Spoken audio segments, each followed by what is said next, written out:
എന്റെ സ്വന്തം സബ്സ്ക്രൈബറിന്റെ കമന്റ് പ്രകാരം ഞാനൊരു വോൾ ഡെക്കർ ഉണ്ടാക്കാൻ പോവുകയാണ്. And of course it is a Christmas wall decor. നമുക്കിതിനായിട്ട് ആദ്യം തന്നെ വേണ്ടത് ഒരു ക്രാഫ്റ്റ് വെയർ ആണ്. നമ്മുടെ ഇഷ്ടത്തിനനുസരിച്ച് ഒരു സൈസിൽ ഒരു സർക്കിൾ ഉണ്ടാക്കിയെടുക്കുക. പിന്നെ നിങ്ങൾക്ക് ആവശ്യമുള്ള ഒരു കളർ പേപ്പർ എടുത്തതിന് ശേഷം ഇതുപോലെ കട്ട് ചെയ്യുക.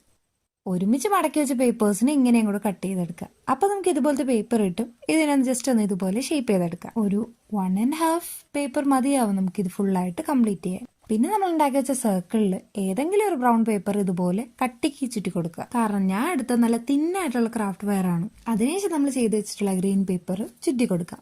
ആദ്യമൊന്നും വലിയ ഭംഗിയൊന്നും കാണില്ല. അവസാനത്തെ ലുക്ക് കാണുമ്പോൾ നിങ്ങൾക്ക് തന്നെ ഇഷ്ടപ്പെടും. കുറച്ചും കൂടെ ഡെക്കറേറ്റീവ് ആക്കാൻ വേണ്ടിയിട്ട് കുറച്ച് തെർമോക്കോൾ ബോൾസ് വെക്കാന്നാണ് ഞാൻ വിചാരിച്ചത്. പിന്നെ പ്ലാൻ അങ്ങോട്ട് മാറ്റി ഒറ്റ ഒരു ഗ്രീൻ റിബണിൽ അങ്ങ് ഒതുക്കി. എങ്ങനെയുണ്ട് സംഭവം? ക്രിസ്മസ് വൈബ് ഒക്കെ ഇല്ലേ? അപ്പൊ ഇഷ്ടമായെങ്കിൽ തീർച്ചയായും ലൈക്ക് ചെയ്യുക, സബ്സ്ക്രൈബ് ചെയ്യുക, ചാനൽ വാച്ച് ചെയ്യുക. കാരണം ഇത് 5th വീഡിയോ ആണ്. അപ്പോൾ താങ്ക് യു ഫോർ വാച്ചിങ്.